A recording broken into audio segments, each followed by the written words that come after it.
Mejoramiento de suelos blandos.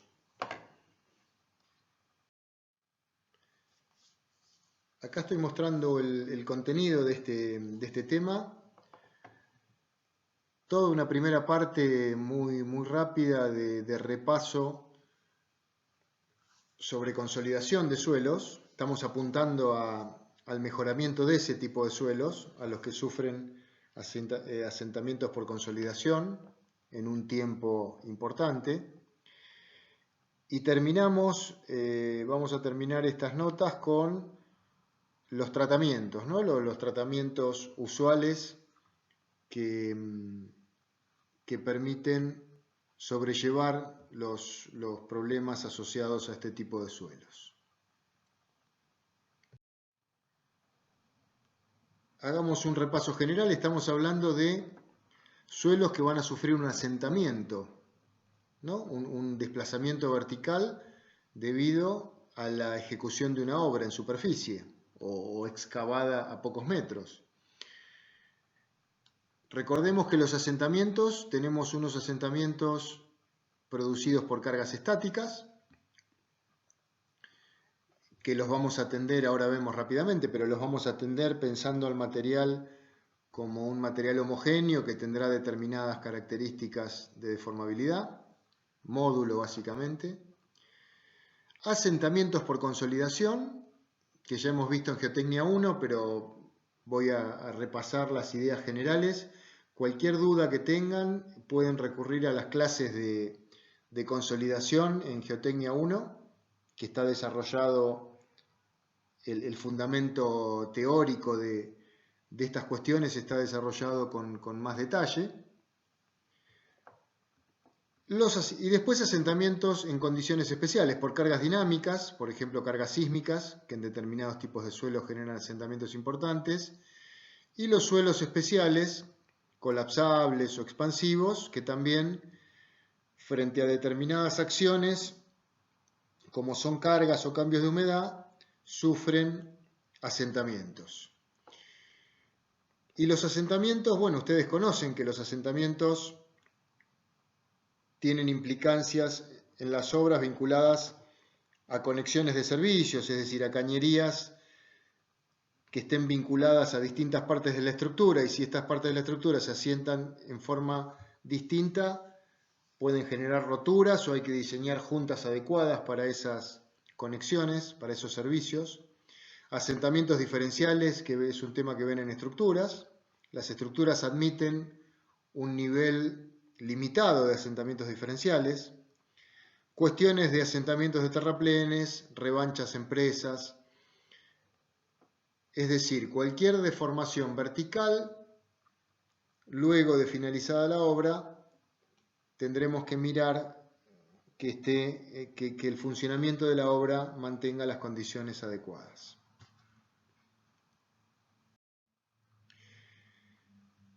Dijimos entonces que un primer tipo de asentamiento son los asentamientos elásticos.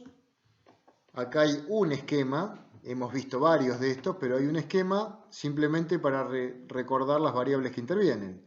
¿Cuánto vale el asentamiento instantáneo que sufre esta fundación? ¿De qué depende? De las dimensiones de la base, B, de la carga aplicada, fundamental, de la carga aplicada, del módulo de deformación del suelo, del coeficiente de Poisson, y acá tenemos generalmente en este tipo de expresiones, tenemos expresiones como alfa, que tiene que ver con las dimensiones de la base, ¿no? L sobre B, con la geometría de la base. Entonces, carga, forma y dimensiones de la base, y parámetros de deformabilidad del suelo, fundamentalmente el módulo. Ahora, esta deformación ocurre cuando se aplica la carga. Vamos a ver ahora qué pasa con otro tipo de deformaciones, las cuales ocurren a posteriori de aplicación de la carga. Otro esquema que vimos en su momento, específicamente para arenas, la deformación vertical la puedo considerar como una sumatoria, en definitiva, de el épsilon vertical por el diferencial de z, es decir, integrado en toda la altura. Ese epsilon vertical vale Q sobre módulo, lo mismo que vimos hace un rato, por IZ. El IZ es un factor que está mostrado en este ábaco. En profundidad, yo tengo una variación de ese factor, teniendo un máximo a una altura parecida a B sobre 2. Ahí tengo un máximo y después tiende a 0 a una profundidad del orden de 2 veces el ancho de la base. Fíjense que acá está esta expresión para distintas arenas con distintas densidades relativas, ¿no? Densidad relativa 85%, densidad relativa 44%. Y recordemos que el módulo de deformación en las arenas tiene una variación con la profundidad, lineal con la profundidad, no es como en el caso que vimos anteriormente de las arcillas, donde puedo considerar sin gran error que el módulo de deformación es constante. Todo esto entonces para asentamientos elásticos. Bueno, el ábaco que veíamos anteriormente, ahora discretizado y linealizado para hacer las cuentas de forma más sencilla, es decir, un ábaco simplificado.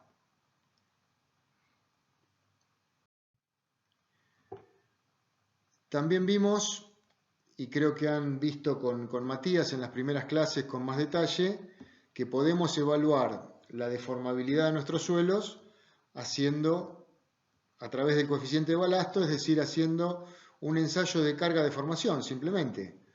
Un gato hidráulico, un pórtico de reacción anclado al terreno y aumento la carga y mido las deformaciones de una placa que está fundada en el terreno, el plato de carga que está fundado en el terreno. No deja de ser un ensayo de carga-deformación, obtengo una curva como esta. El coeficiente de balasto es un valor de referencia para media pulgada de deformación, sigma dividido media pulgada de deformación, pero como hemos visto en su momento, ojo que este no es un número constante, sino que tiene que ver con este valor de referencia, y si trabajamos con niveles de deformación menores o mayores que esa referencia, este módulo, que es un módulo de deformabilidad, en definitiva, este módulo debe ser adaptado.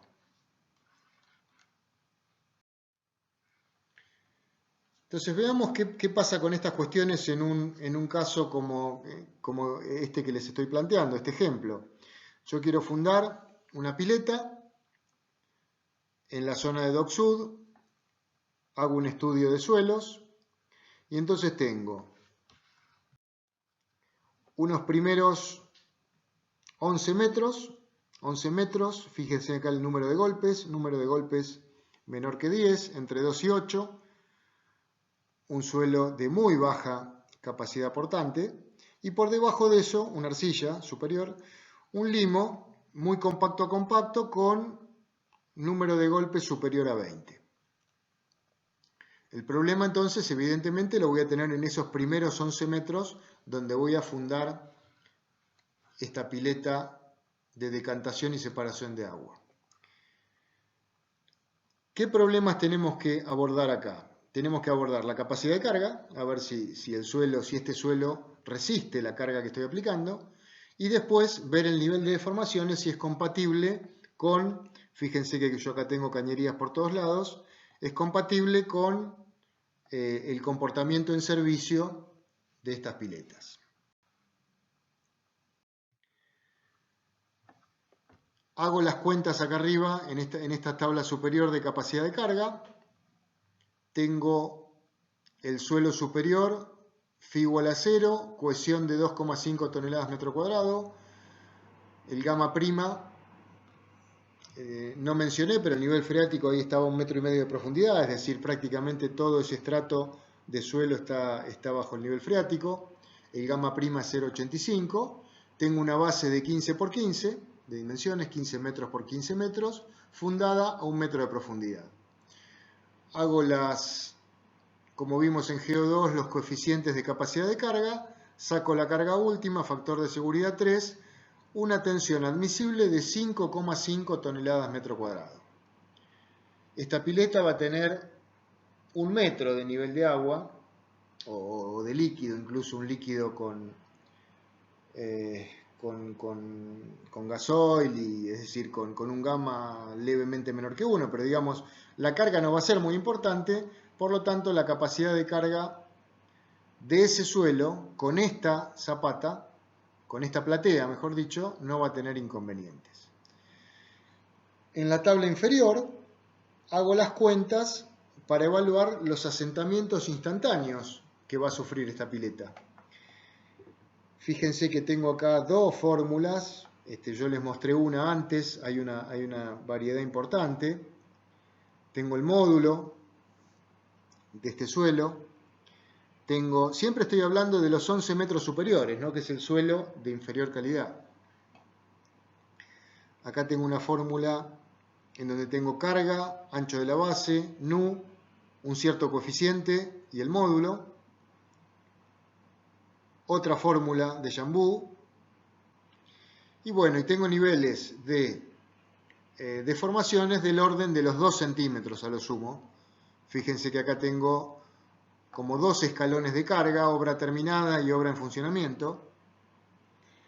Y entonces los niveles de deformación son aceptables, los niveles de deformaciones instantáneas son aceptables para esta obra.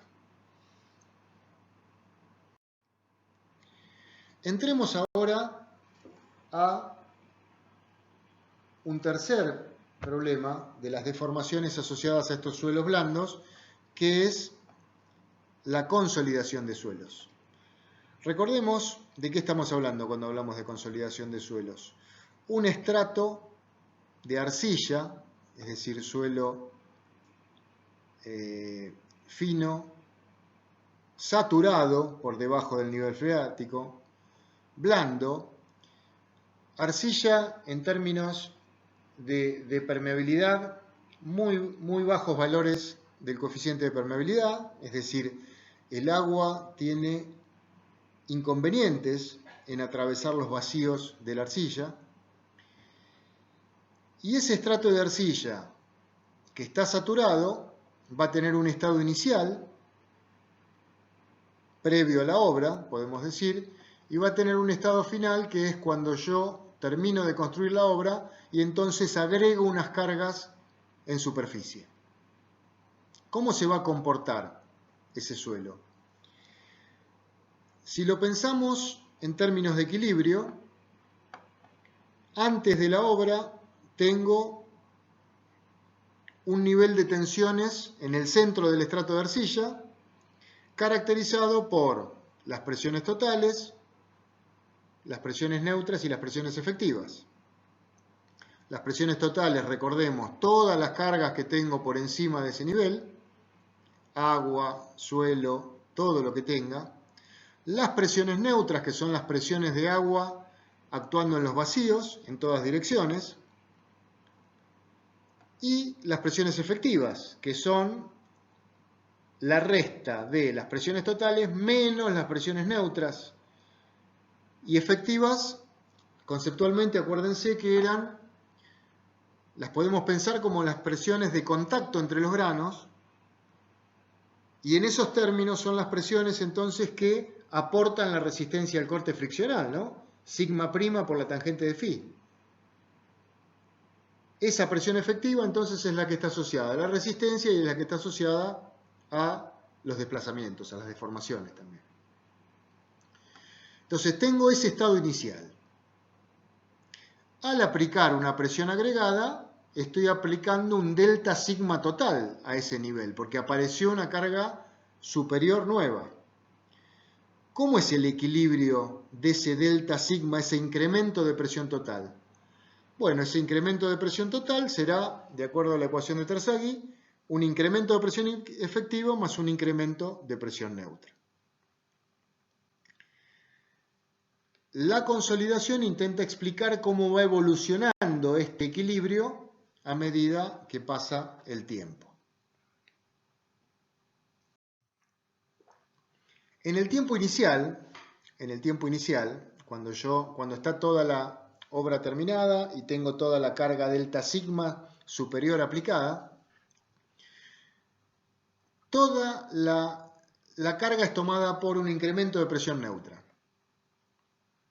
Es decir, no puede haber incremento de presión efectiva, los granos del suelo no pueden entrar más en contacto para incrementar su presión efectiva, porque para hacer eso necesito que ocurra una reducción de los vacíos y una expulsión del agua del suelo. Y como es un suelo arcilloso de baja permeabilidad, eso requiere un tiempo para poder materializarse. Entonces, en el tiempo inicial, todo el delta sigma total que permanece constante, esa es mi obra terminada con las cargas que conlleve. Ese delta sigma, ese incremento de presiones totales, es tomado por un incremento de presiones neutras. Transcurre el tiempo, el agua va abandonando los vacíos, después vamos a ver por qué, del suelo, se van reduciendo los vacíos del suelo, y entonces aparece un incremento de presiones efectivas y aparece una reducción del incremento inicial de presiones neutras. Eso en un tiempo intermedio. Y al final de la consolidación primaria, cuando yo saco una foto del final de la consolidación, todo el incremento de presión total, que permaneció constante siempre, es tomado por el incremento de presiones efectivas, por los granos del suelo. Para que eso ocurra, se tuvo que haber drenado la cantidad de agua suficiente para que la presión neutra vuelva a ser la presión original antes de la consolidación. Es decir, el suelo, al final de la consolidación primaria, no expulsa toda el agua de sus vacíos. Expulsa la cantidad de agua necesaria como para llegar a este nuevo equilibrio. Esto lo vimos en GO1 con un esquema como este, en el cual los resortes representan las presiones efectivas del suelo. El agua en ese pistón representa las presiones neutras y acá hay un pequeño cañito que permite salir el agua. Cuando hay una carga externa superior, como este cañito es muy pequeño o tiene una válvula que lo está prácticamente cerrando, estamos hablando de una arcilla a la que le cuesta que el agua circule a través de sus vacíos, todo el incremento de carga es tomado por un incremento de la presión de agua. A medida que el agua va saliendo, los resortes empiezan a trabajar. Es muy buena la analogía del resorte para la presión efectiva, porque para que empiece a trabajar un resorte necesito deformación. Y las presiones efectivas están asociadas a las deformaciones. Entonces, mi situación final de equilibrio es los resortes más comprimidos, capaces de tomar el incremento de carga que ha aparecido con la carga externa, y la presión de agua dentro del suelo es igual a la presión de agua que había inicialmente, es decir, vuelve a estar equilibrada con el nivel freático. Si vemos este gráfico de tensiones, la línea llena son las presiones totales, presiones en función del tiempo. Hay un pequeño escalón en el cual yo construyo mi obra y mi presión total se ha incrementado en un delta sigma. Esto en realidad no son tensiones, son incrementos de tensiones. Entonces hay un incremento de tensiones delta sigma que permanece constante en el tiempo. Son presiones totales esas.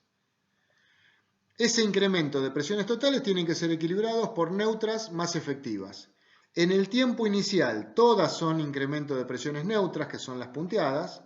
el incremento de presiones neutras se va disipando y va incrementándose el incremento de presiones efectivas, los resortes, para equilibrar en el tiempo final totalmente al incremento de presiones totales. Esto es lo que hemos visto en su momento como consolidación. En la clase de hoy esto lo vamos a analizar respecto a las deformaciones que genera un fenómeno como construir una obra en este tipo de suelos.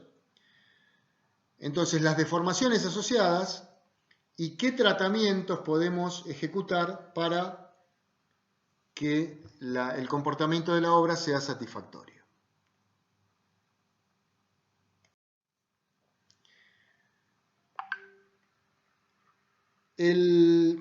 Esto también es un tema de G1, las relaciones volumétricas, ¿no?, de las fases del suelo. Y acá tenemos, les recuerdo esta fórmula en azul, en donde el delta H vertical, el descenso que sufre un suelo, la deformación vertical que sufre un suelo, mirando sus relaciones volumétricas, es un delta en la relación de vacíos por H0 sobre 1 más E0. ¿Sí? De esta manera somos capaces de calcular las deformaciones delta H que sufre un suelo, calculando indirectamente la reducción en la relación de vacíos.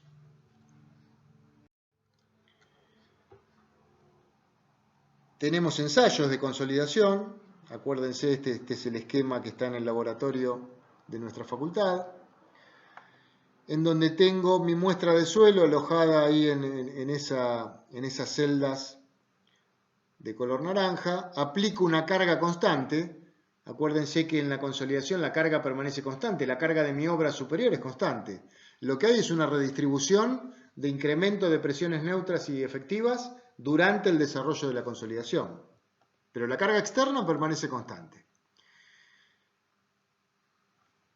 Y entonces lo que yo tengo que medir es deformaciones en función del tiempo, a carga constante. Bueno, las dimensiones de la pastilla o de la muestra contenida en estos anillos de acero. Este es un ensayo de consolidación unidimensional, deformaciones y movimiento de agua solo vertical. Y entonces, ¿en qué consiste un ensayo de consolidación? Carga constante P y voy midiendo en el tiempo cómo son las deformaciones o indirectamente cómo va cambiando la relación de vacíos.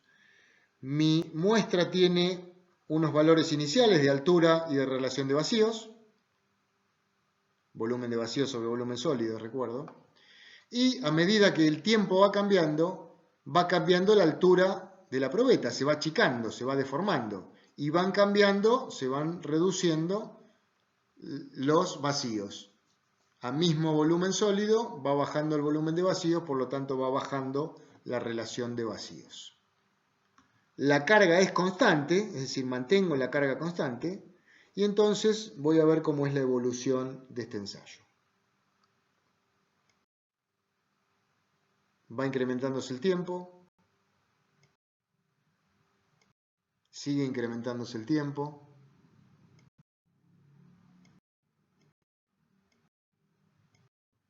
Voy obteniendo una curva como esta, en la que va bajando la relación de vacíos y va bajando la altura de la probeta a mayor tiempo transcurrido.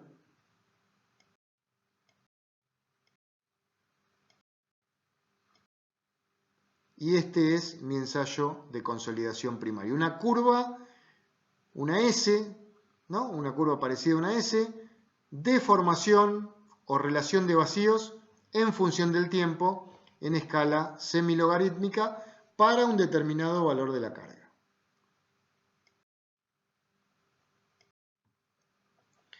Acuérdense que teníamos, como en cualquier ensayo,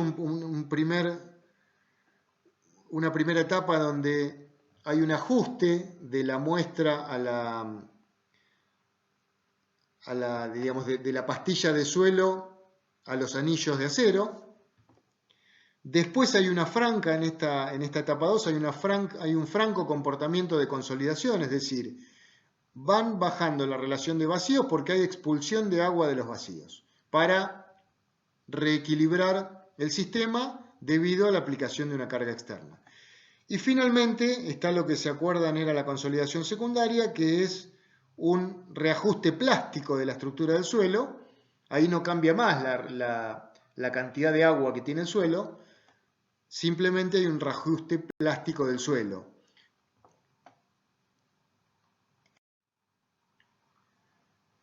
Ahora, esa curva S, que tiene deformación en función del tiempo, no es la que yo necesito para evaluar cuál es el asentamiento final por consolidación primaria. Para eso necesito la curva de la derecha, que es la curva de compresibilidad, en donde tengo la misma variable en el eje Y, es decir, relación de vacíos o deformaciones, pero tengo otro eje horizontal, que es cargas.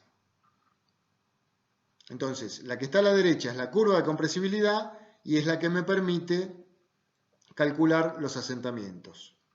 Ahora les recuerdo cómo era esa cuestión. ¿Cómo construimos la curva de compresibilidad? ¿Cómo construíamos?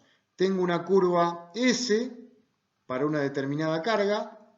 Esa curva S, cuando terminó el proceso de consolidación, de esa curva saco el valor de la relación de vacíos correspondiente a la finalización de la consolidación primaria y entonces tengo un punto de la curva de compresibilidad.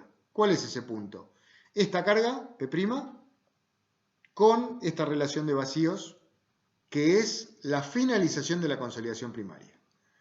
Hago un segundo escalón de carga que es el que tengo acá a la derecha. Una carga más grande. Vuelvo a obtener una curva S para otra carga más grande.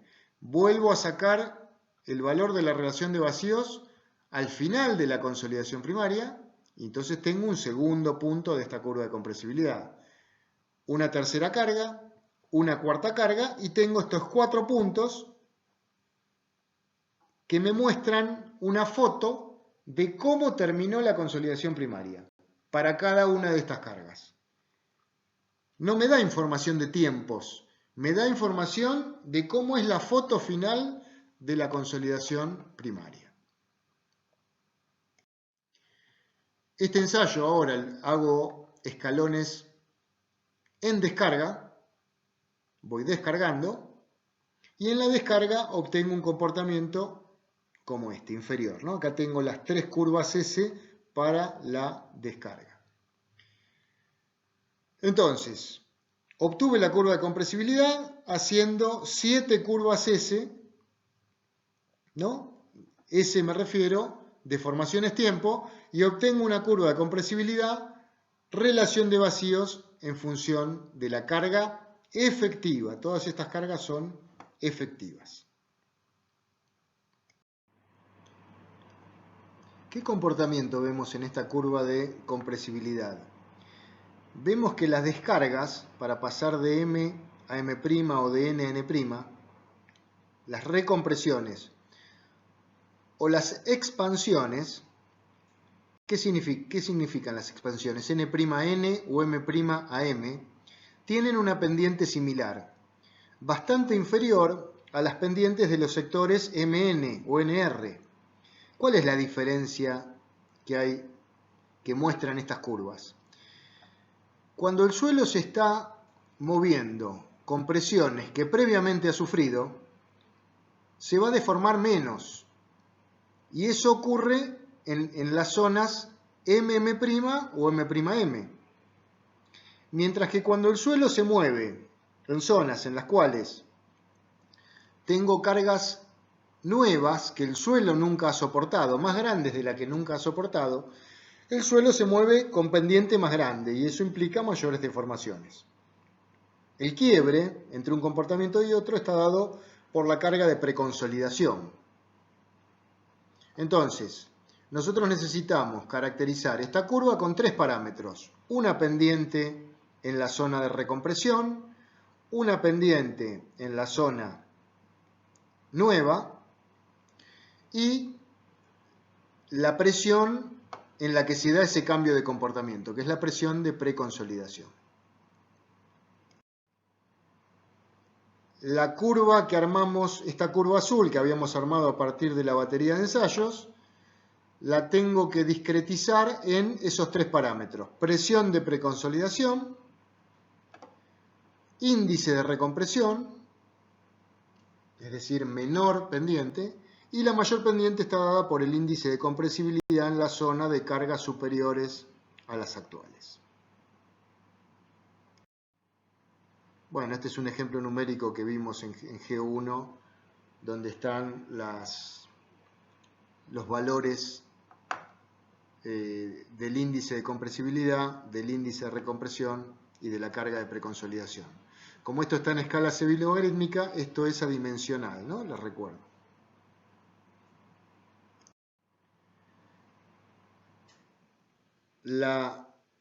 Una cuestión interesante que siempre que estemos en geotecnia es importante ver las muestras que utilizamos para nuestros ensayos, ¿no? Es decir, si nosotros pensamos que tenemos una curva como esta, con esta doble pendiente y esta presión de preconsolidación, como curva teórica de nuestro suelo, mejor calidad de muestras para hacer los ensayos nos van a acercar a esa curva. Entonces, las curvas inferiores que se alejan más de ese comportamiento teórico ideal son las que se hacen con suelos remoldeados, es decir, un suelo que pierde toda su estructura cuando yo saco la muestra y lo vuelvo a remoldear en laboratorio. Las muestras de perforaciones, bueno, son un poco mejor que las remoldeadas, pero tienen sus problemas. Y las muestras de damas, que no dejan de ser una muestra de suelo de mayores dimensiones, obtenida con mayor cuidado que en una perforación, que me permite tener una mejor muestra para mis ensayos. La verdad que este tipo de curvas se encuentran para casi todos los ensayos de geotecnia, ¿no? Para cualquier parámetro que estemos queriendo obtener a partir de un ensayo. Además de los ensayos, existen las correlaciones para obtener estos parámetros, los tres parámetros de la curva de compresibilidad. Esto acuérdense que lo hemos visto en su momento, por ejemplo, en función del límite líquido y de la humedad, valores que son fáciles de determinar. En función del número de golpes, cuánto vale la carga de preconsolidación en función del número de golpes. Correlaciones del índice de compresibilidad en función del límite líquido. Está la correlación muy conocida de Skempton, y acá les recuerdo estos ensayos que hizo el ingeniero Leoni con muestras del pospampeano, que es el suelo superior blando de nuestra zona,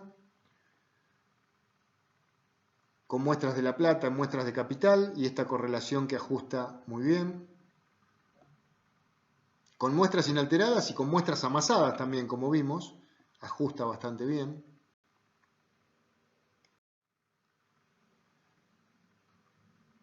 Y otra correlación en función del límite líquido, fíjense, el índice de compresibilidad que tiene estos valores contra el índice de recompresión, ¿no? Lo importante, lo que muestra esto visualmente rápidamente es cuánto menos se deforma el mismo suelo en la zona de recompresión que en la zona nueva, de cargas nuevas.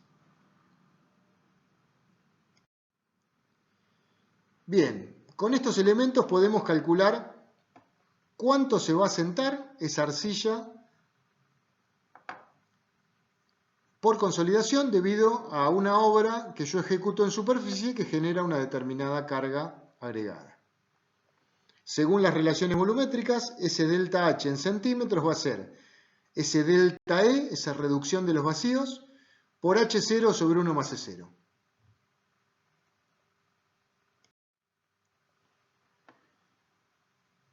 Podemos tener rápidamente, esto también lo recuerdo, tres tipos de curvas de compresibilidad para determinar el asentamiento por consolidación primaria.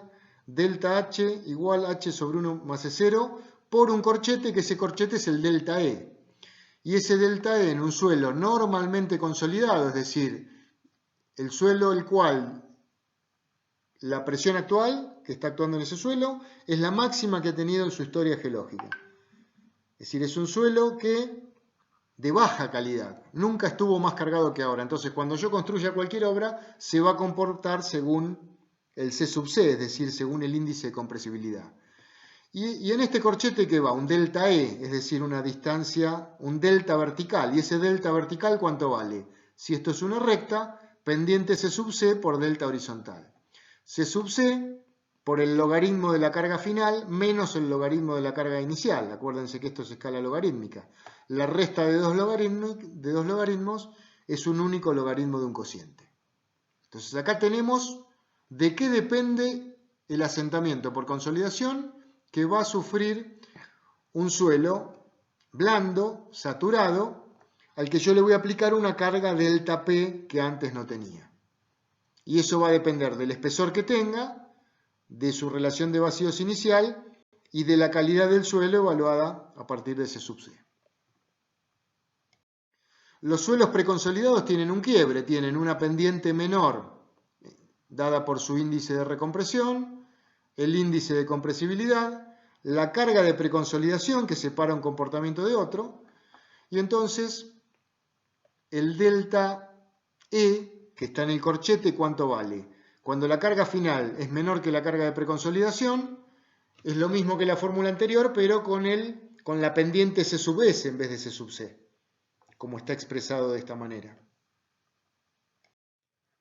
Si la carga final para un suelo preconsolidado es superior, el delta E tiene un delta E1, que es la reducción de vacíos en la zona de recompresión, C sub S por la carga final, que es la de preconsolidación sobre la carga inicial, más un segundo delta E2, que va desde la carga de preconsolidación a la carga final, asociado a una pendiente C sub C.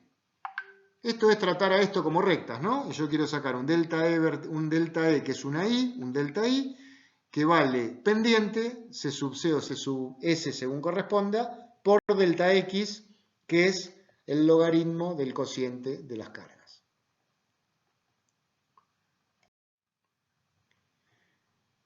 Luego que termina esta consolidación primaria hay un fenómeno de consolidación secundaria, que es un incremento de deformaciones transcurriendo el tiempo, de nuevo con la carga constante. Tiene que ver con un reacomodamiento del suelo, ya no con un cambio de la humedad. Y para evaluar cuánto vale esas deformaciones, simplemente miramos la curva S, ¿no? Donde vemos vacíos tiempo, y entonces en la fórmula de relaciones volumétricas, deformaciones por consolidación secundaria delta H igual H sobre 1 más E0 por delta E, el delta E lo evaluamos como el coeficiente C sub T, que lo sacamos directamente de esta curva, es la pendiente de esta curva, por el logaritmo del tiempo final, el tiempo que nos interese, el fin de la vida útil de la obra, dividido el tiempo inicial de la consolidación secundaria, que es el final de la consolidación primaria. No es desde el inicio de la obra, es desde la finalización de la consolidación primaria. Lo importante de esto también es que los órdenes de magnitud de estas deformaciones frente a las que sufre un suelo blando por consolidación primaria son mucho menores. Entonces, generalmente se desprecian estos efectos en términos de deformaciones. Les vuelvo a presentar este ejemplo que vimos en G1 para hacer unos números rápidos. 6 metros de un suelo arcilloso compresible en el que voy a construir una obra arriba. ¿Cuánto se va a asentar por consolidación primaria? ¿Cuántos centímetros se va a asentar por consolidación primaria? ¿Qué datos tengo que tener? el espesor del estrato, 6 metros, la carga nueva, que en este caso está dada por un terraplén de 4 metros de altura, con una determinada densidad, el estado inicial del suelo, la relación de vacíos, y entonces mi delta H va a valer el delta E por H0 sobre 1 más E0. El H0 son 6 metros, el E0 lo conozco, y el delta E, ¿de dónde lo voy a sacar? Bueno, el delta E lo voy a sacar de la curva de compresibilidad.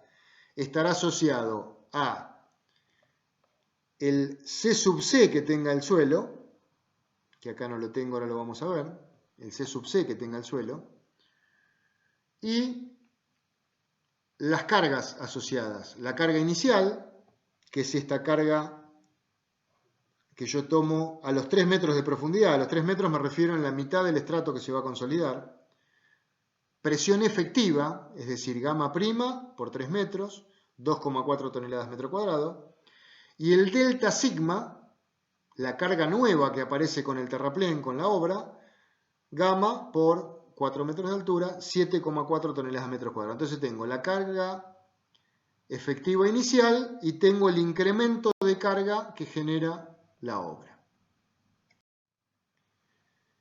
El C sub C lo saco de la correlación que vimos hace un rato, 9 por 1000 por límite líquido menos 10, 0,558 sin unidades, y entonces, considerando que es un suelo blando normalmente consolidado, no hay carga de preconsolidación y no hay índice de recompresión, la expresión que evalúa el delta E es pendiente de la curva de compresibilidad C sub C, 0,558, por el logaritmo de la carga final sobre la carga inicial. Carga final, que es la carga inicial que había más la carga que aporta el terraplén, dividido la carga inicial. Y esos son 73 centímetros de deformación por consolidación primaria.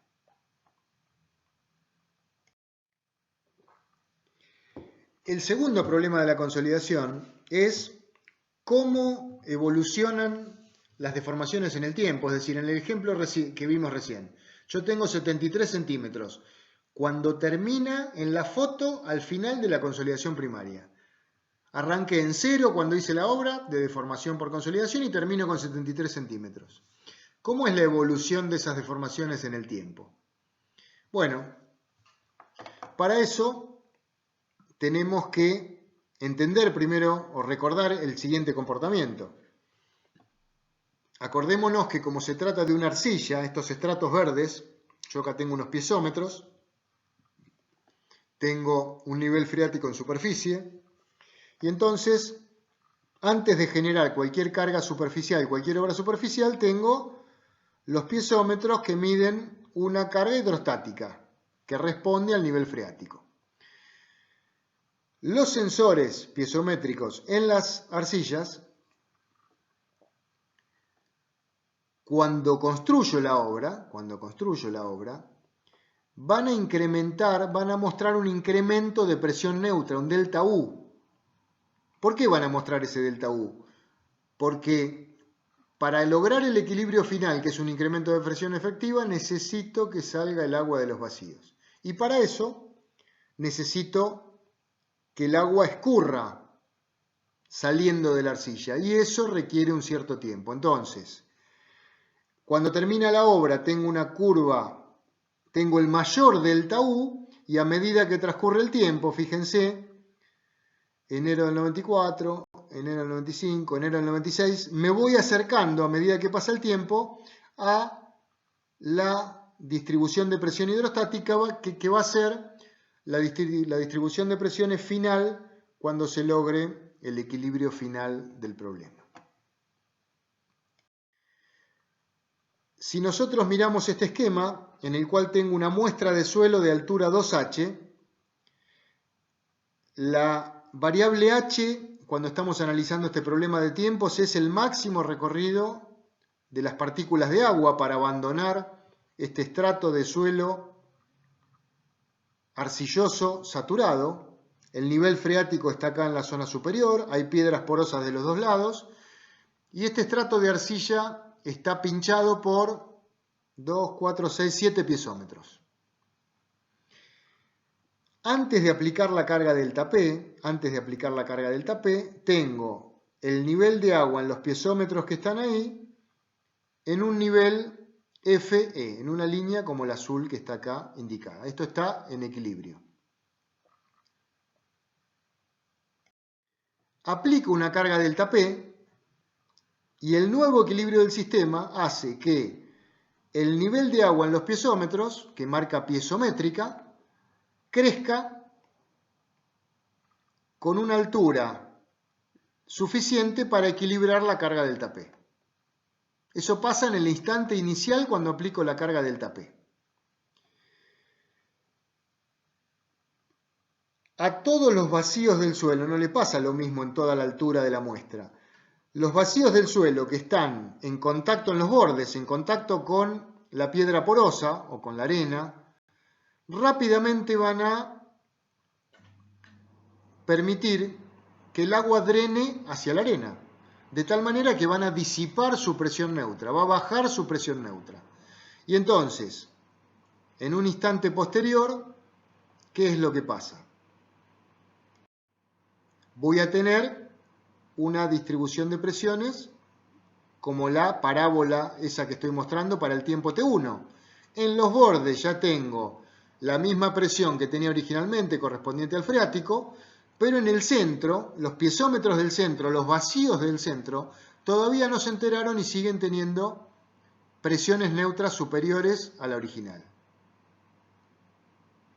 ¿Por qué pasa eso? Porque tengo bajas permeabilidades y el agua tiene dificultades para escurrir y para abandonar los vacíos. Pasa el tiempo, un tiempo más prolongado, los piezómetros del centro empiezan a disipar las presiones neutras y en el tiempo final vuelvo a tener la piezométrica en un nivel FE igual a la presión inicial. Ahora, la carga delta P no se modificó en ningún momento. ¿Dónde está el nuevo equilibrio? En un incremento de presiones efectivas. Entonces, se desarrolla la teoría de consolidación unidimensional, solo movimiento vertical y solo deformaciones verticales, suelo siempre saturado, lo que se deforma es el suelo a través de sus vacíos y no el agua, ni tampoco las partículas del suelo. Hay una relación lineal entre modificación de la relación de vacíos e incremento de presiones efectivas. Vale la ley de Darcy y las deformaciones son pequeñas durante la consolidación. Es decir, ojo, en el ejemplo que vimos hace un rato había una deformación de 73 centímetros. Eso no lo puedo considerar como una deformación pequeña, pero sí que en cada etapa de la consolidación, en cada intervalo de tiempo razonable, las deformaciones son pequeñas. Tomo un elemento de dimensiones, un elemento volumétrico pequeño de dimensiones diferencial X, diferencial Y, diferencial Z, aplico la ley de continuidad, aplico la ley de Darcy, ahí aparece mi ecuación diferencial, aplico la restricción de que lo que se deforma es el suelo, no los sólidos son incompresibles, comparado con lo que se deforma el suelo. Hay una relación lineal entre tensiones y deformaciones, es decir, entre el cambio de módulo, el cambio de relación de vacíos respecto al cambio de delta sigma prima de presiones efectivas, tiene una relación lineal. Y todo eso me conduce a la ecuación diferencial de la consolidación unidimensional, cuya función variable es cuánto vale U, en este caso U es el incremento de presión neutra, cuánto vale U para cualquier tiempo y para cualquier Z. En esta ecuación diferencial aparece un coeficiente C sub B, que es el coeficiente de compresibilidad. Acuérdense que depende del tipo de suelo y el nivel de carga que estoy utilizando. Resuelvo esa ecuación diferencial. En la resolución está el tiempo, por supuesto, y trabajo con un tiempo adimensionalizado. C sub b por tiempo sobre h cuadrado. Acuérdense que h es el recorrido del agua, no es la altura geométrica del estrato que se va a consolidar. Si ahora defino la relación de consolidación, el grado de consolidación, como qué tan lejos estoy de disipar todo el incremento de presiones neutras, eso matemáticamente, pero en forma más conceptual o visto de otra manera y más útil es, el grado de consolidación será un porcentaje que me dice cuánto vale el asentamiento en el tiempo t en el que yo quiero mirar, dividido el asentamiento final por consolidación primaria. Los 73 centímetros del ejemplo, ¿no? Ese valor no tenía ningún tiempo asociado, era el valor final cuando termine la consolidación primaria. Entonces, en definitiva, resolviendo la ecuación diferencial, con las hipótesis y con las consideraciones que vimos, llego a esta curva, porcentaje de consolidación, dividido el tiempo adimensionalizado, tabla, curva, ecuaciones, es decir, cualquiera de estas expresiones dan todo lo mismo o similar. Recordemos que esto responde a unas condiciones de borde aplicadas a la ecuación diferencial,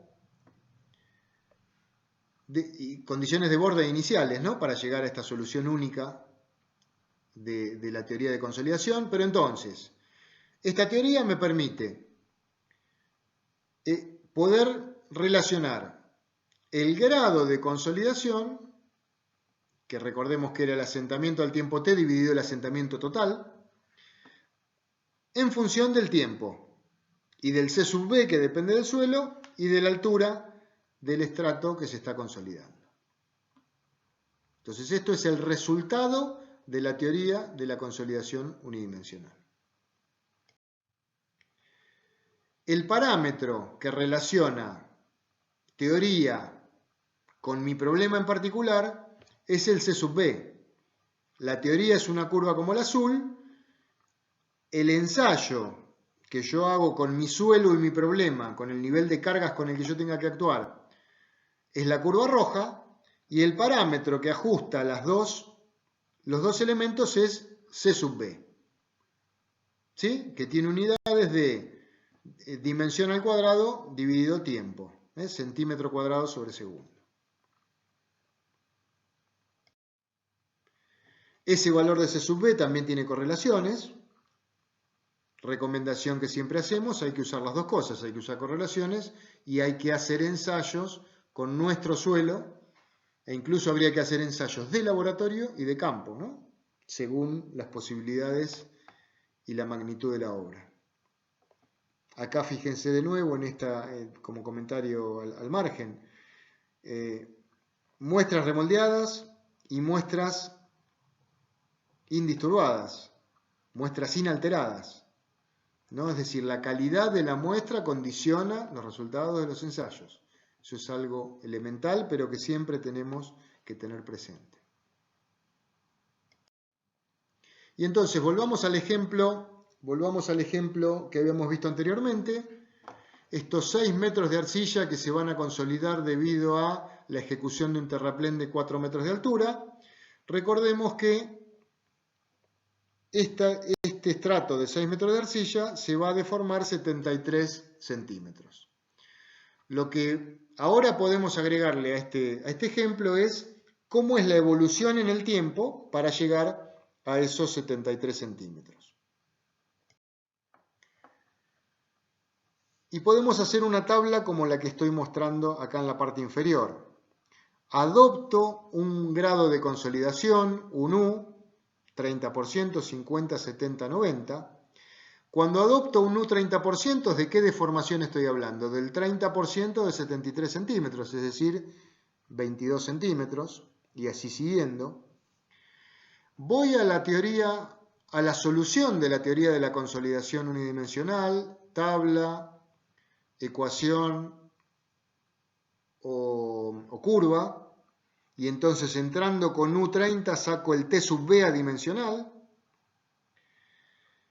y entonces teniendo el T adimensional mayúscula que va cambiando en cada uno de los renglones de la tabla, el C sub B es un dato del problema o que necesito, 5 por 10.000 centímetros cuadrados sobre segundo, el H es el máximo recorrido del agua, son los 6 metros, y entonces puedo ir despejando para cada renglón el tiempo asociado a esa deformación. Entonces, para que se deformen 22 centímetros necesito 592 días, para que se deformen 36 centímetros necesito 1642 días, y así siguiendo. Puedo obtener una curva de la evolución de las deformaciones en el tiempo, para llegar a deformaciones finales cercanas a los 73 centímetros. ¿Qué pasa en este ejemplo si el manto inferior de esos 6 metros de arcilla estuvieran en un manto permeable, con capacidad de absorber parte del agua que quiere salir o que necesita salir de la arcilla para disipar el incremento de presiones neutras? Bueno, en ese caso, los 73 centímetros finales de la deformación por consolidación primaria sigue valiendo lo mismo. Lo que cambia es el H, el máximo recorrido del agua. Y como el agua va a tener que recorrer menos distancia para salir del estrato de arcilla, voy a llegar a niveles de deformación iguales al anterior, pero en menos tiempo, ¿no? En menos tiempo. La misma tabla que vimos en el ejemplo anterior, adopto ese grado de consolidación, eso me define el mismo nivel de deformaciones que antes, voy a la teoría de la consolidación unidimensional, tengo el mismo T sub B que antes, pero ahora en la ecuación para despejar el tiempo para cada nivel de deformaciones, el H que hay que cargar es H sobre 2. Es decir, es 3 metros, no es 6 metros.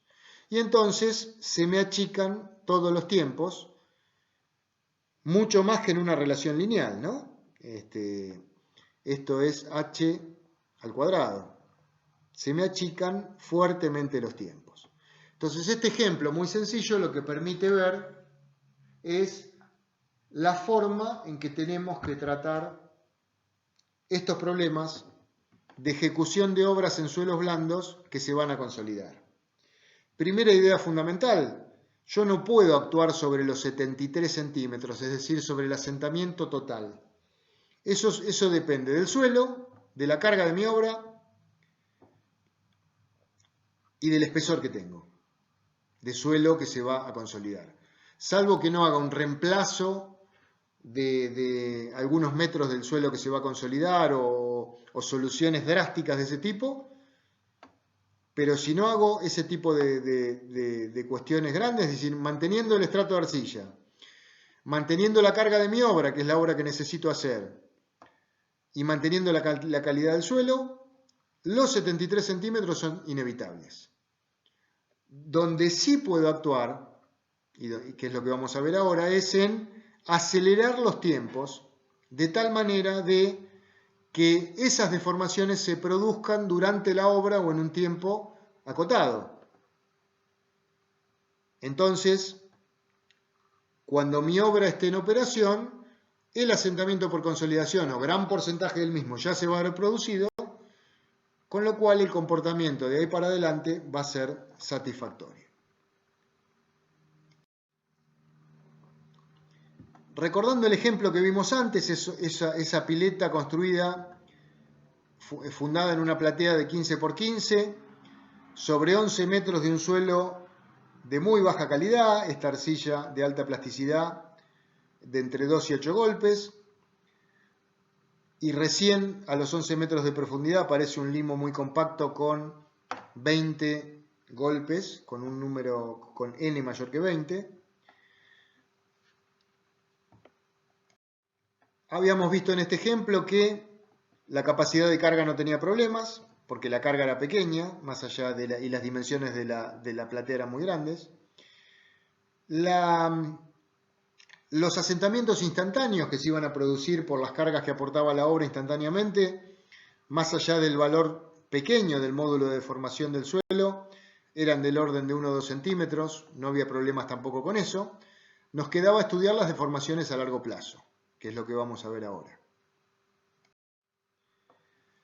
Si hacemos un análisis de consolidación, esos 11 metros separándolos en capas de 1 metro, el delta P que aparece por la obra que estoy construyendo en cada uno de los metros, fíjense que a profundidad eso va bajando, el E0,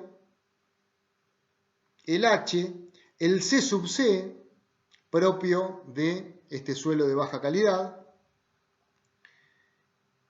Y entonces tengo la deformación por consolidación en cada una de esas capas de 1 metro.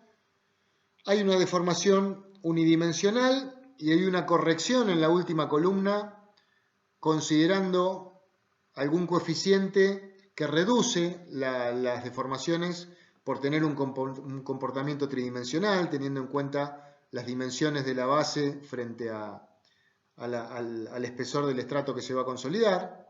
Pero en definitiva llego a 19 centímetros de deformación, 18,75 centímetros de deformación total por consolidación. Ese nivel de deformaciones es incompatible con el funcionamiento de la obra. Me queda estudiar esos 18 centímetros, cómo se van a desarrollar en función del tiempo. Acá vemos una tabla similar a la que vimos en el ejemplo anterior. Porcentajes de consolidación, saco el T sub B de la solución de la teoría y entonces saco, acá está el asentamiento remanente, que sería los 19 centímetros totales menos el asentamiento en cada uno de estos niveles. Y entonces necesito 9 años, por ejemplo, para llegar a un asentamiento remanente del orden de los asentamientos instantáneos.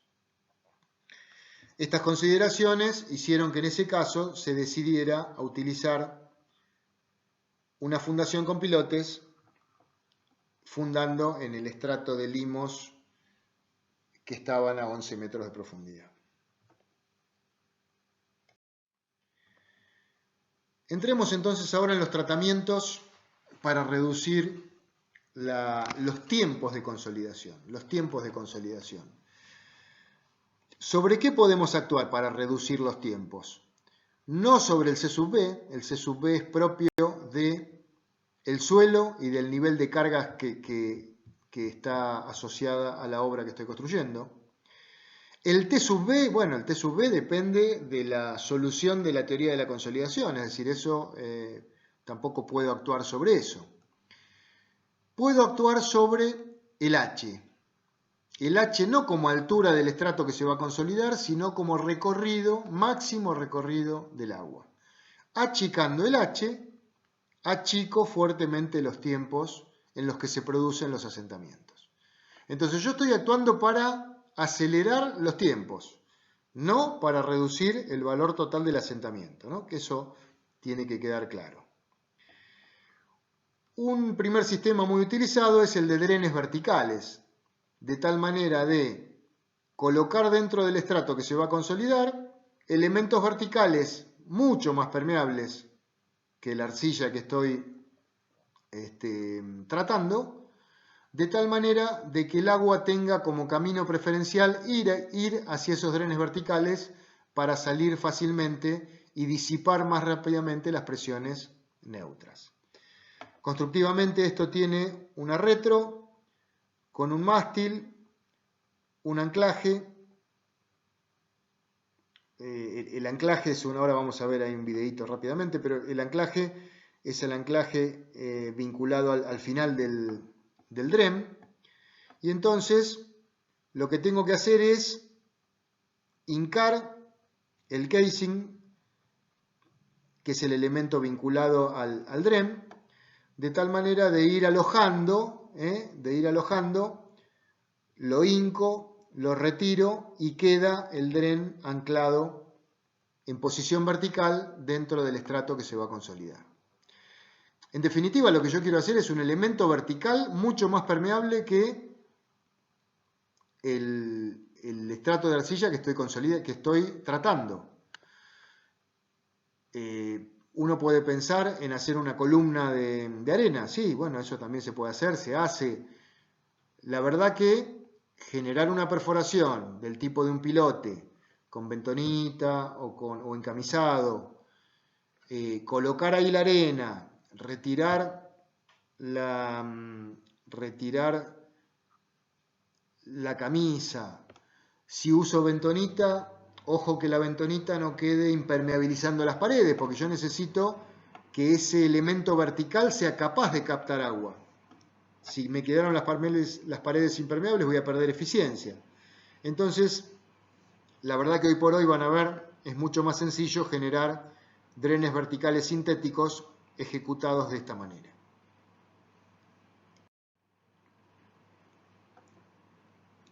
Fíjense acá en la foto de la derecha, lo que yo tengo es, cada uno de estos elementos blancos son drenes verticales insertos en unos cuantos metros de arcilla que yo quiero acelerar su consolidación. Las líneas horizontales son un dren horizontal que conecta a los verticales, de tal manera, no es muy difícil el concepto de esto, es decir, lo que yo quiero es acelerar la salida del agua. El estrato de arcilla necesita disipar el incremento de presión neutra que le va a generar la obra que yo voy a construir. Acá está el equipo y en las dos figuras inferiores, ese dren vertical que se hinca tiene que tener un tope inferior de tal manera que cuando yo lo hinco acompañe al dren y al casing que acompaña al dren, pero cuando yo subo el casing quede el dren alojado y no vuelva a subir al subir el casing. Este es el elemento que es un elemento muy flexible, técnica textil, de tal manera de que pase el agua pero no pase los finos, sino que se define. Y tengo un elemento que permite de alta permeabilidad, que permite que el agua logre llegar a este dren vertical y escurra también.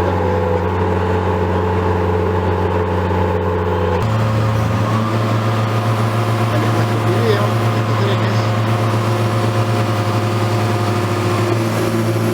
Trabajar con estos suelos blancos, yo suelo colocar en superficie relleno para poder trabajar con las máquinas, ¿no? Entonces, esa hot-tap lo que hizo fue hacer una pre-perforación. Esta es la retroexcavadora, la pluma. Acá empieza a bajar el casing, dentro del cual está ese geodren que venimos a colocar.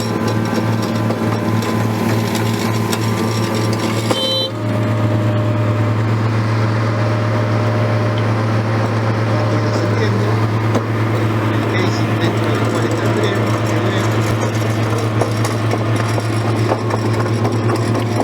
Acá lo primero que hay que ver también es la calidad del suelo que estoy tratando, ese barro. Sobre ese barro que voy haciendo mi obra, ese barro es el que se va a consolidar. Necesito acelerar la consolidación.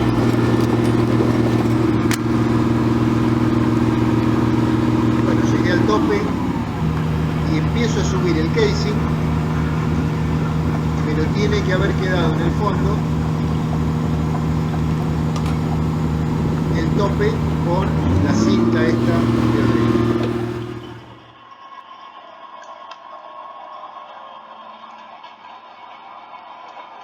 Con ese suelo estamos trabajando, ¿no?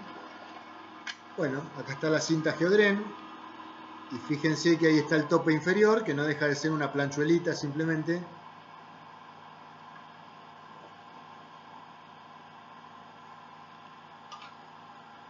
Fíjense lo sencillo que es esto, ¿no?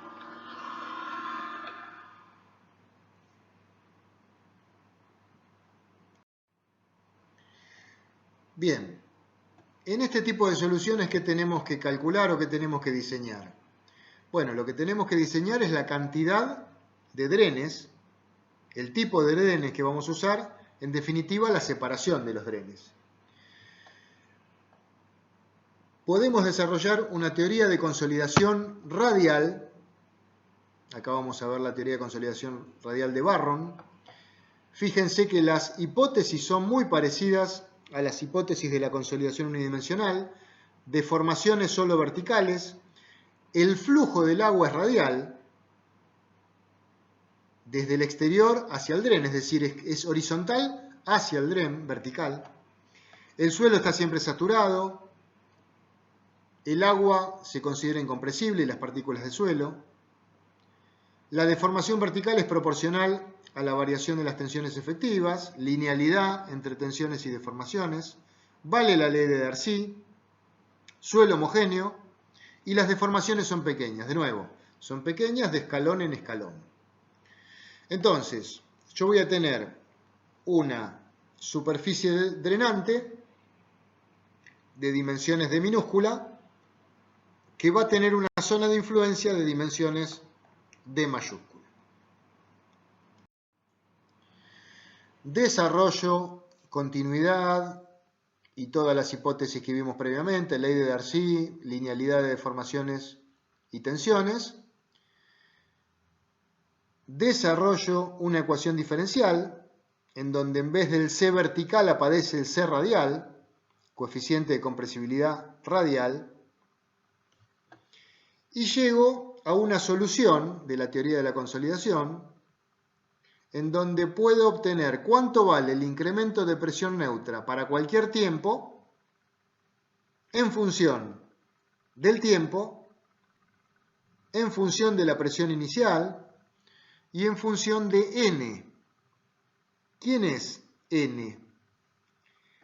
N es la relación entre acá está, D mayúscula sobre D minúscula, la zona de influencia de cada dren dividido las dimensiones propias del dren.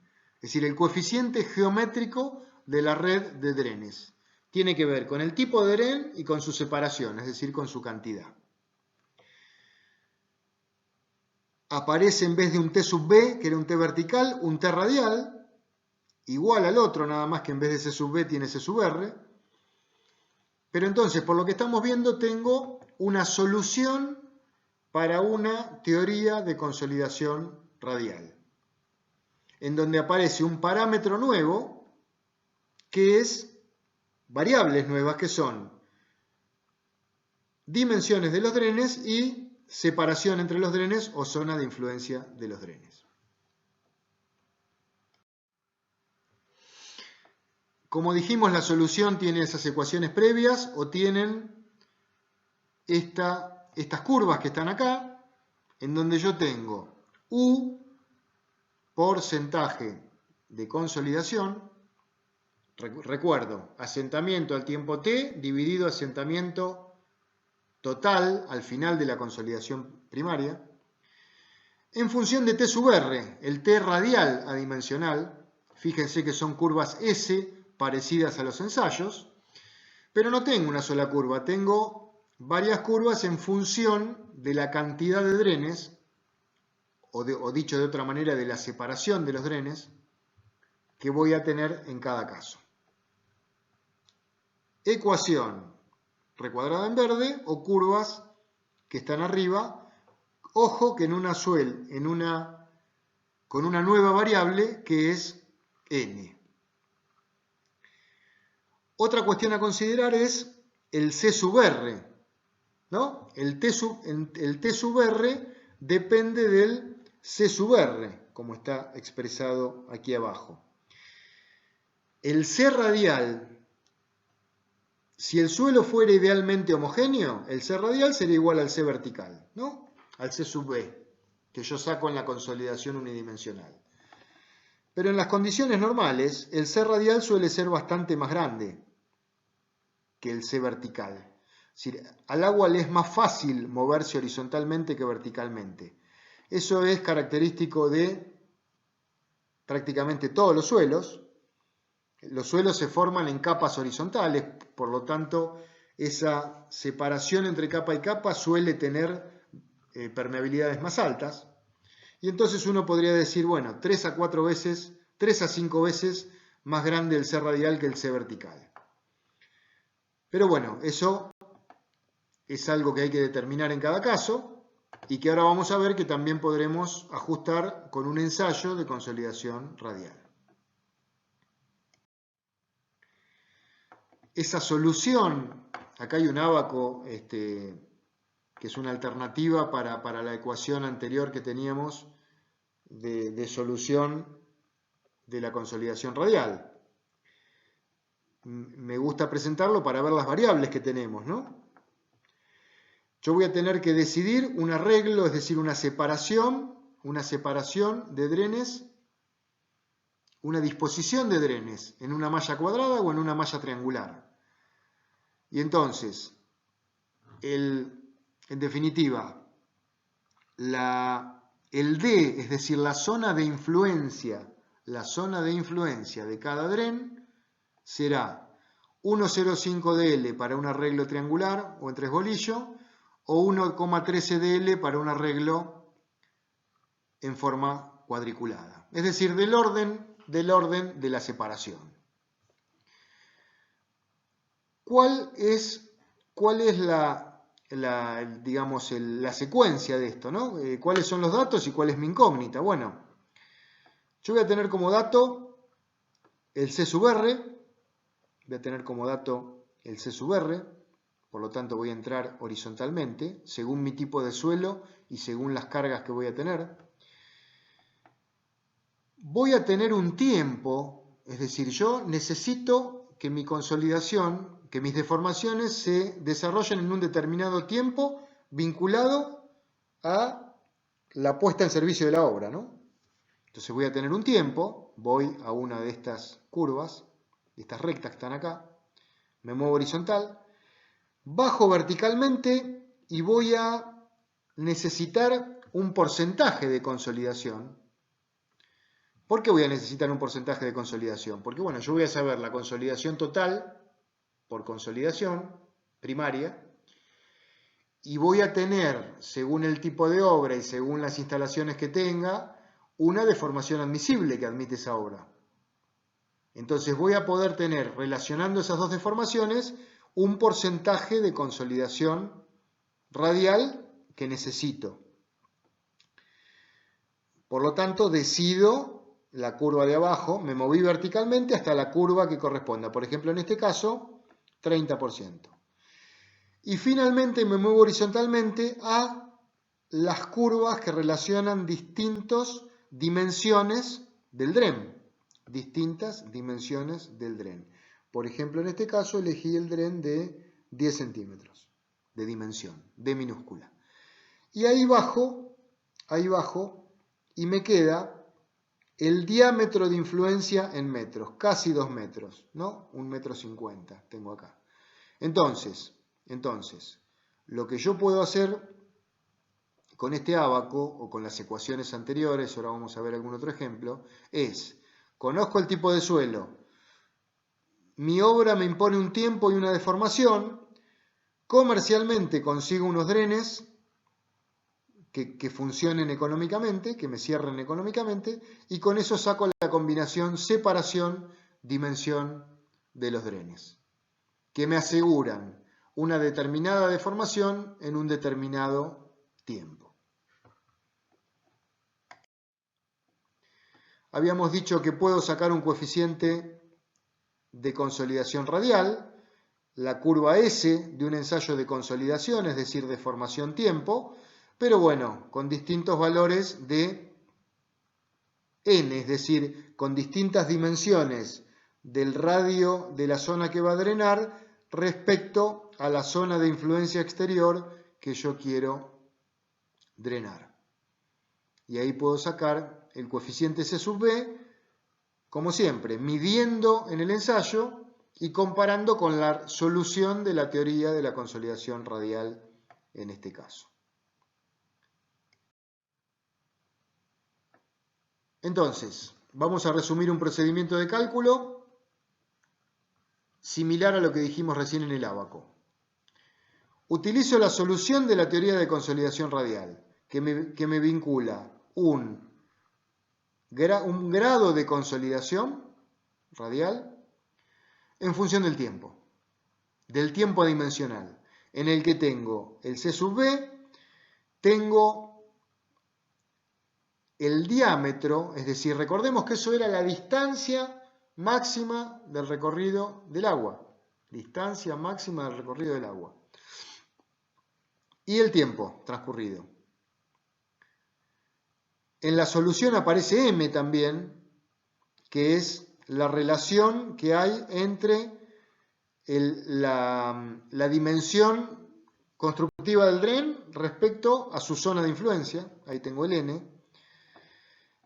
Esto está planteado en la teoría como diámetros. Si, como vimos en el videito anterior, tenemos un dren que es que tiene una dimensión francamente rectangular, bueno, lo que equiparamos es un diámetro equivalente teniendo en cuenta igualdad de perímetro, ¿no? Esa es la eficiencia que tiene el dren. Lo que me interesa del dren es el perímetro.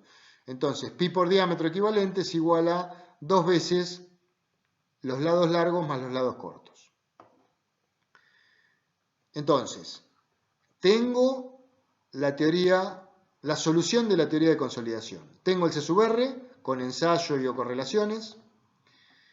Y entonces, la consolidación total, el grado de consolidación total, considerará la consolidación radial, pero también la consolidación vertical, porque también se produce. Algo de agua se va a ir verticalmente. Ahora vamos a ver con algún número que es mucho menos que lo radial, pero bueno, también hay que considerarlo. Y entonces, ¿cuáles son los datos en general? El tiempo, la geometría de los drenes, el asentamiento admisible remanente, que puedo admitir para la obra, y entonces la incógnita va a ser el diámetro equivalente, y con el diámetro equivalente voy a sacar la separación entre drenes, es decir, la cantidad de drenes. Vamos a una segunda metodología de tratamiento para acelerar los asentamientos por consolidación primaria. Vimos que si mi obra genera una carga delta P, esa carga delta P' efectiva va a generar un asentamiento final por consolidación primaria, los 73 centímetros del ejemplo con el que estamos desarrollando esta clase. Y entonces, esos asentamientos se van a producir en función del tiempo, según una curva como la roja que vemos acá.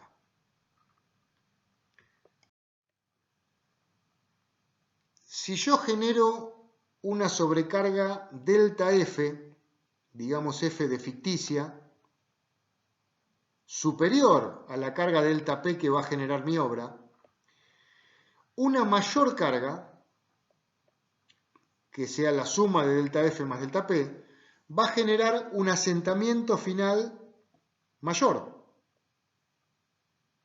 ¿Sí? Acuérdense, en la misma curva de compresibilidad, si voy a una carga más grande, tengo un asentamiento final más grande. Entonces voy a tener una evolución de ese asentamiento final más grande en función del tiempo con una curva como la roja inferior. Y aparece este punto que está acá muy interesante, este punto que está señalado con la flechita. ¿Qué es ese punto? Es el punto en el cual la curva correspondiente a la carga de la obra más la carga ficticia llega al valor de asentamiento en centímetros igual al asentamiento final de la carga de mi obra. Entonces, el construir una precarga de valor delta F hasta el tiempo T2 y después retirarla, me deja ya con el nivel de deformaciones finales que va a tener mi obra. Y entonces, no tengo que esperar hasta T1 para tener ese nivel de deformaciones. Lo obtengo en un tiempo mucho menor, T2. Ese es el criterio que me permite usar una precarga ficticia para acelerar las deformaciones por consolidación primaria. Esta es la curva final que obtengo, ¿no? La curva de arriba es la curva de mi obra, carga roja. La curva de abajo que quedó punteada es la curva con las dos cargas, la negra y la roja, delta F y delta P. Y la curva llena roja es la que responde a la curva de abajo mientras tengo la carga delta F hasta T2. Retiro la carga delta F porque era una carga ficticia que la necesité como tratamiento, pero no la necesito para mi obra.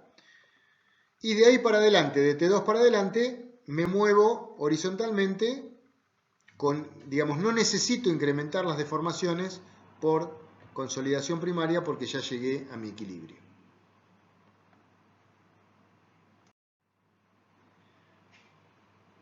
¿Qué cálculo podemos hacer para determinar el valor de la precarga? Acá aparecen dos variables en este problema, ¿no? ¿Cuál es el valor de la precarga que tengo que agregar, ficticia? ¿Y cuál es el tiempo T2 que tiene que actuar esa precarga a partir del cual la puedo retirar?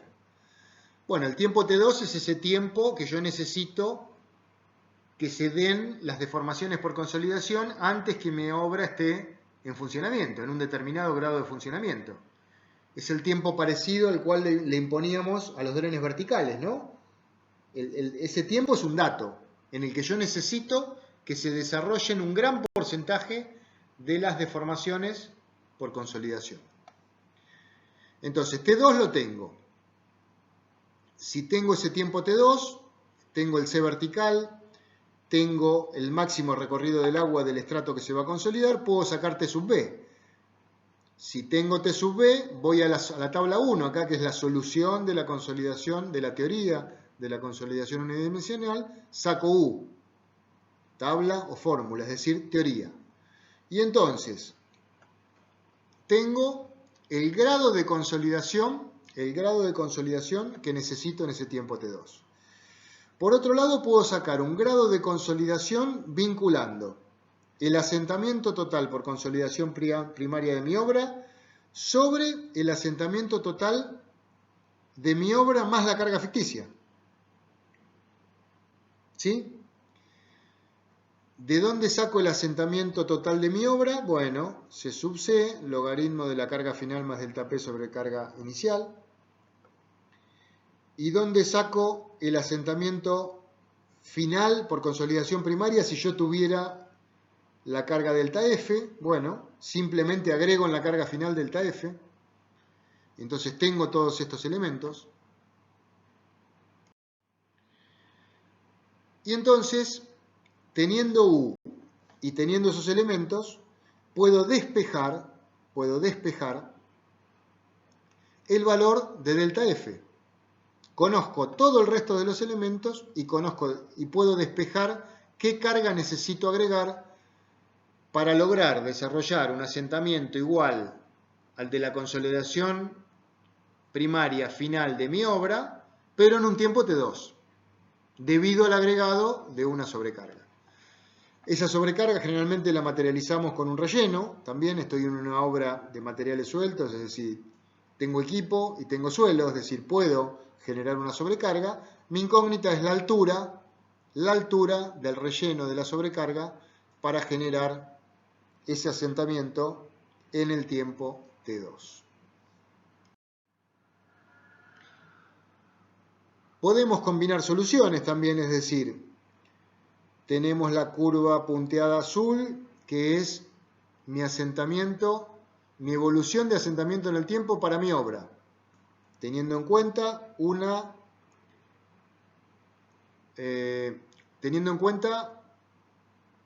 solamente la carga delta P'. Mi carga delta P' me genera por consolidación primaria un nivel horizontal de asentamientos, que es el que está dado acá como S delta P. que es el que va a tener mi obra por consolidación primaria debido a la carga delta P. Esa horizontal la tengo definida, son los 73 centímetros del ejemplo que seguimos viendo en estas clases. Si hago mi obra y no hago ningún tratamiento, necesito un tiempo TR para llegar a ese asentamiento.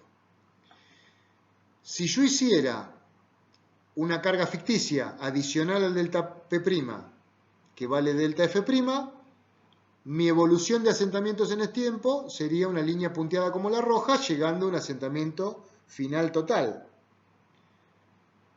Si combino hasta un tiempo t esa sobrecarga delta F', voy a obtener una curva roja llena, como vimos recién, que sigue la curva inferior hasta el tiempo t y después se acerca a la punteada azul. En el medio, si a esto le agregamos drenes, tenemos una curva punteada verde que acelera la curva azul, es decir, que achica los valores de tiempos necesarios para la consolidación, para acelerar los tiempos de la consolidación. La curva azul, bueno, acá está dicho de dónde saco su valor, el valor de asentamiento máximo. La curva punteada roja tiene este valor de asentamiento máximo. Valores máximos de asentamiento, centímetros, sin tiempos. Conozco el C sub C, el C sub B, el C sub R, todos parámetros propios del suelo. Y entonces vamos a un ejemplo como este. Tengo un perfil como el de la figura, 7 metros de un estrato de arcilla que se va a consolidar, un terraplén de relleno de 2,5 metros de altura, que es la carga de mi obra que yo necesito ejecutar. Y entonces se me plantean los siguientes problemas. Detecto primero en la investigación de suelos que tengo ese estrato de arcilla, fíjense en ese video, ¿no? Ese barro sobre el que tengo que fundar mi obra. Y entonces se me plantean las siguientes preguntas. Primero, ¿cuál es el asentamiento total del terraplén por consolidación primaria? Segundo, ¿cuál es la evolución en el tiempo de esos asentamientos? Sin ningún tratamiento adicional. Comparo eso con la puesta en servicio de mi obra. Y entonces empiezo a necesitar acortar los tiempos en que se desarrolle la consolidación. La pregunta C sería, ¿qué sobrecarga necesito para lograr en 1 año y medio el asentamiento? Y la pregunta D sería, si limito la sobrecarga a 3 metros, ¿cómo es la separación de drenes, es decir, de drenes verticales, que me permita tener un tiempo de consolidación de mi obra en 5 meses? Entonces tengo esas 4 cuentas que hacer o esas 4 respuestas que dar. Empecemos entonces por la primera. ¿Cuánto se va a asentar esos 7 metros de arcilla? Bueno, está caracterizada según la correlación por un C sub C de 0,475. La carga P'0 es el gamma prima por 3,5 metros, es decir, en la mitad de los 7 metros del estrato. La carga nueva, el delta P es 5 toneladas metro cuadrado, es decir, eso sale de la altura del terraplén que yo voy a construir, de mi obra por su peso específico, por su densidad. Y entonces saco el delta H como HH sobre 1 más E0 por C sub C logaritmo de carga final sobre carga inicial. Acá están las cuentas y tengo 50 centímetros de asentamiento. Evidentemente, si eso es un camino, eso no es compatible con que se asiente después de varios años ese terraplén donde hice mi camino contra un puente, por ejemplo, o contra una obra rígida que esté vinculada al camino. ¿Cómo es la evolución en el tiempo de esos 50 centímetros? Bueno, dijimos que voy a la solución de la teoría de consolidación unidimensional, me paro en el 90% de la consolidación, 0,848 como T mayúscula. H cuadrado son 3,5 metros al cuadrado, porque yo tenía posibilidad de que el agua se vaya por arriba o por abajo, porque debajo de los 7 metros de arcilla tengo arena. El C sub B, hice los ensayos, correlaciones, tengo el valor de C sub B, y con eso saco el tiempo, que son 3,5 años. Contesté la segunda pregunta. La tercera pregunta era pararme en 1 año y medio y lograr esos 50 centímetros en 1 año y medio. ¿Qué sobrecarga necesito? Con una solución con sobrecarga. Es decir, haciendo el terraplén más alto temporariamente y después lo retiro. Bueno, es un tema de tiempos, por lo tanto voy a la solución de la teoría de consolidación.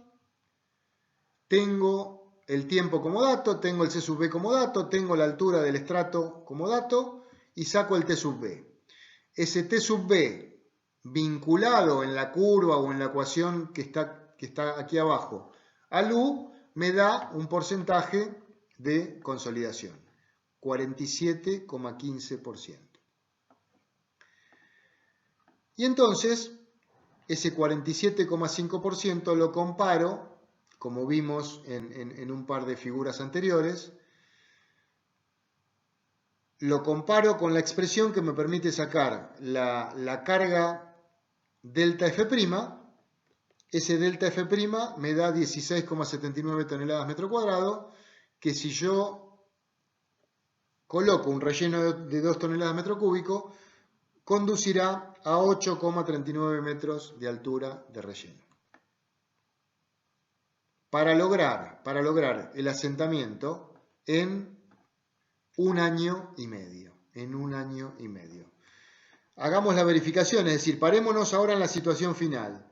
Mi situación final es carga final 2,8, que era la carga efectiva a los 3,5 metros de profundidad, es decir, en la mitad del estrato que se va a consolidar, más los 5 metros, que son mi obra que yo necesito hacer, más los 16,8 de carga adicional, esta verde, que genera la sobrecarga ficticia.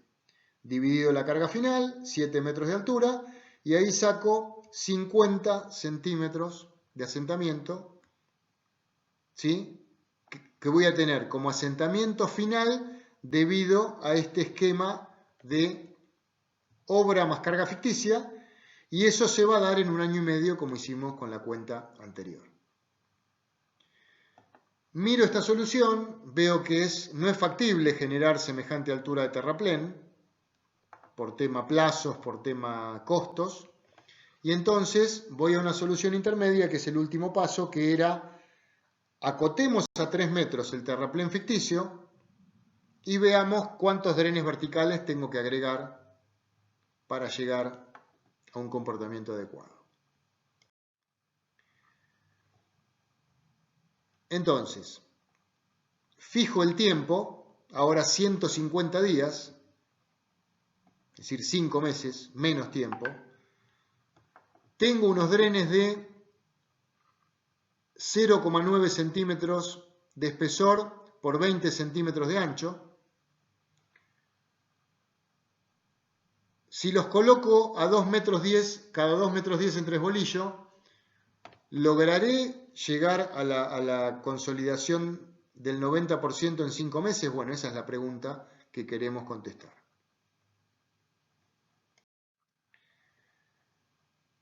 Empecemos analizando los drenes. Los drenes son de, acá dice, está bien, 0,9 centímetros y 20. Es decir, tienen un diámetro equivalente de 0,13 metros, igualando perímetros.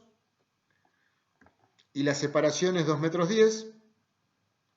Saco el valor de n que aparecía en la solución de la teoría de consolidación. Y con eso saco el valor de m. Voy a la solución de la teoría de la consolidación, conociendo el C radial, que lo tomo igual al C vertical. para ponerme del lado conservador. Tengo el D sub B, es decir, la separación, tengo el M y tengo el tiempo. Eso me permite obtener un grado de consolidación que necesito que se desarrolle en 150 días. De acá saco 0,62.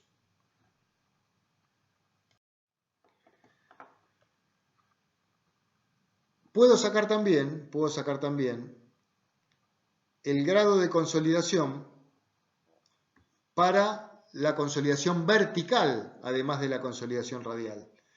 Bueno, tengo el tiempo, que son esos mismos 5 meses, tengo el C sub B, tengo la altura, que ahora son 3,5 metros. Es decir, acá estoy considerando el agua que se vaya hacia arriba y hacia abajo, no hacia los drenes.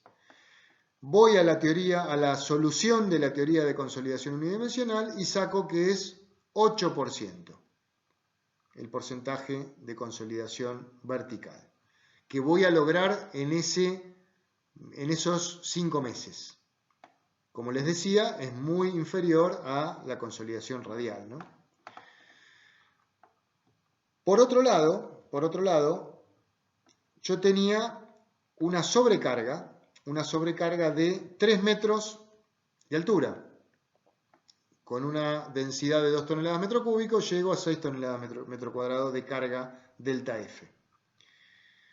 ¿Cuál es el asentamiento final que tendría una situación de una carga final con el terraplén de 2,5 metros de altura que yo tengo, más los 3 metros de sobrecarga que agrego, ficticiamente? Ficticiamente me refiero porque lo agrego y lo quito, no porque no exista, ¿no? De hecho, lo agrego y lo quito. Entonces, ese esquema me generaría un asentamiento final de 0,79 metros. Ese asentamiento final, al que le superpongo los drenes verticales,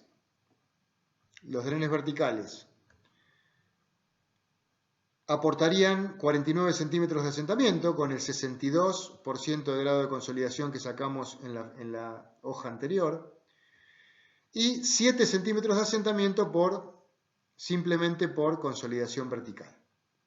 Eso daría un asentamiento total de 56 centímetros.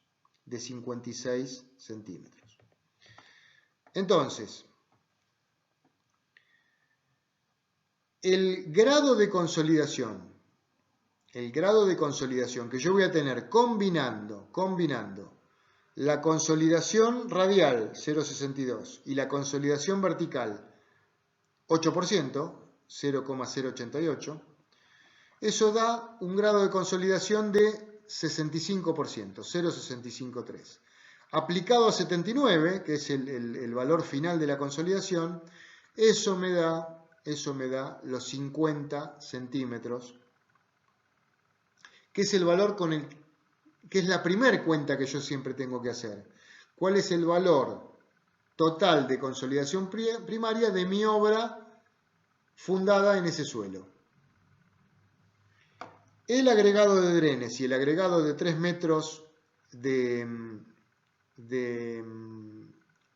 sobrecarga ficticia, de un terraplén ficticio que después retiro, me generan esos 50 centímetros en 5 meses.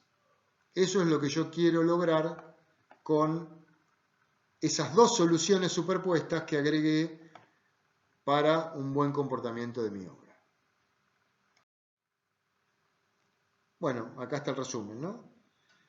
8 metros de sobrecarga para lograr los 50 centímetros de asentamiento en 1 año y medio, o 3 metros de sobrecarga más drenes separados 2,10 metros para que mis asentamientos, mis 50 centímetros de asentamiento, se generen en 5 meses. Bien, y para ir terminando, veamos otros sistemas de aceleración de los tiempos de consolidación. Esta es una consolidación por desplazamiento lateral. es una inyección de una mezcla del suelo que tengo, más arena, más cemento, en esos porcentajes aproximadamente, a presiones bajas, no a altas presiones, intercaladas entre los sistemas de drenes verticales como que se muestra ahí en la foto. Lo que logra esto es acelerar los tiempos de consolidación. El esquema, entonces, estos gráficos oscuros son las columnas inyectadas con arena, cemento y este suelo inicial. Los drenes intermedios, y todo este tipo de tratamiento de fundaciones lo hemos visto también para las inyecciones, requieren un diseño previo, un cálculo previo, pero requieren un riguroso control de ejecución y una palabra muy importante que está acá abajo, que son paneles de prueba, es decir, pruebas en donde se midan las variables y que permitan ajustar el procedimiento después de campo para, si bien el panel de prueba también es en el campo, para lograr el tratamiento más eficiente, ¿no? Más eficiente técnico, económicamente. Entonces, ¿qué podemos medir acá? Bueno, distintas mezclas, distintas presiones de inyección, medir cómo evolucionan las presiones, en piezómetros que me midan la presión neutra antes del tratamiento, durante el tratamiento y posteriormente al tratamiento, de tal manera de decidir si el esquema planteado responde a las necesidades de la obra. Un primer número que uno puede sacar es cuál sería el volumen a inyectar. Yo tengo una altura de vacío según las relaciones volumétricas que vale la altura total sobre 1 más E0 y tengo un área efectiva de la columna de barro cemento que estoy inyectando que vale pi por diámetro al cuadrado sobre 4, ¿no? El área efectiva. Entonces, el volumen que estoy inyectando, o el volumen con el que estoy trabajando es el área efectiva de la columna por la altura de los sólidos en correspondencia con la columna. Si yo saco este delta E a partir de la curva de compresibilidad, que es la reducción del volumen de vacíos que se genera por la consolidación, el delta de volumen, y sabiendo que la relación de vacíos es volumen de vacíos sobre volumen sólido, el delta de volumen que yo necesito aportar es el delta E por el volumen de los sólidos. Con eso puedo calcular un volumen a inyectar, pero de nuevo, estas cosas hay que chequearlas con paneles de prueba y si no, con los primeros, cuando arrancan estos trabajos, hay que medir, hay que tomar decisiones y hay que ajustar el cálculo previo y el diseño previo que tengan estos tratamientos. Por ejemplo, un